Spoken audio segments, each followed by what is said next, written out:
Good afternoon. The purpose of this film is to discuss how Vladimir Lenin and the Soviet Union's philosophical foundations of education and how some of the Soviet ideals influence even today. What I will discuss in this film is some of Lenin's interpretations on philosophical work, the Soviet mission for education, and how Lenin and the Soviets thought of teachers in comparison to Karl Marx.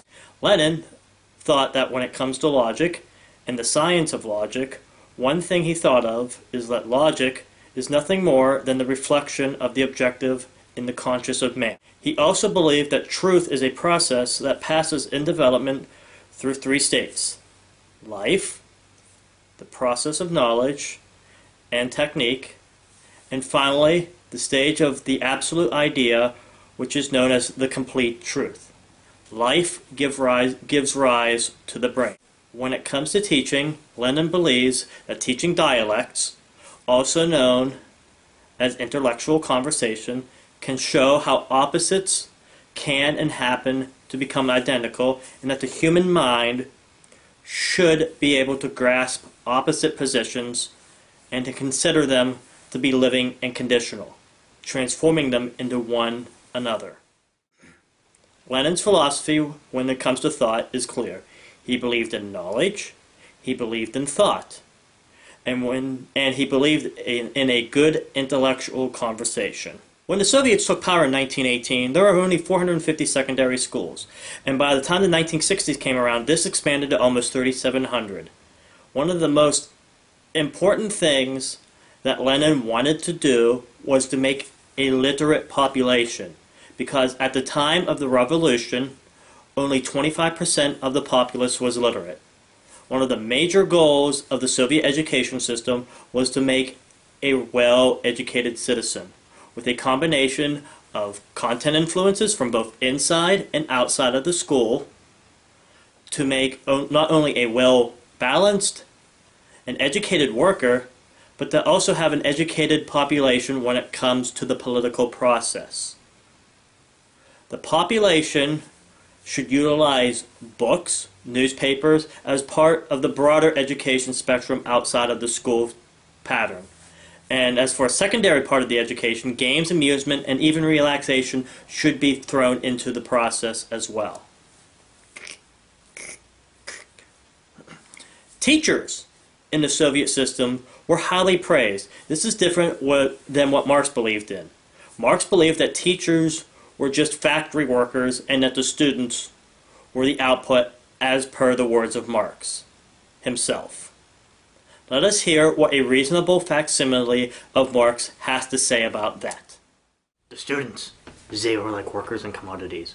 Within this school environment, the student has labor potential. He exchanges the product of his labor for objects like grades and certificates like diplomas and degrees that are metaphors for wages. Like other workers, students have objects to fulfill their powers, but are not given the opportunity to acquire these objects.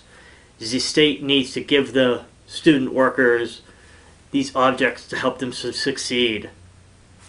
The teacher, on the other hand, is a worker, but instead of goods like machinery or farm products, the products are the students themselves. So if the student does not do well, comrade interviewer, this is shown upon the teacher, and the teacher should be held accountable for their results, comrade. This is the biggest difference between the Soviet philosophy and the Marxist philosophy.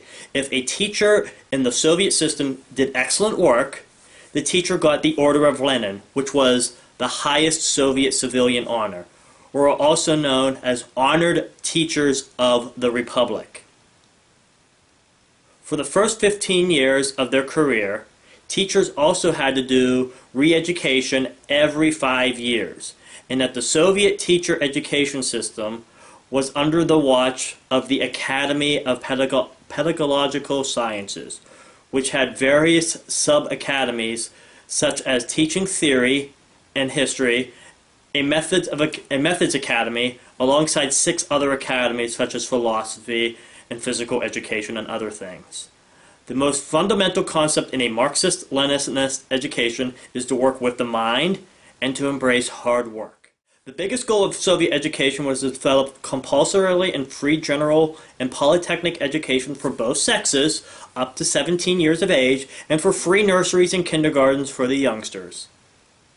The object of a Soviet education was not a training of specialists, but a full development of an individual man, and to understand the central tasks of the revolution and the Leninist plans, and to build a foundation of communism throughout the rural areas of the Soviet Union, which were a bit underdeveloped at the time.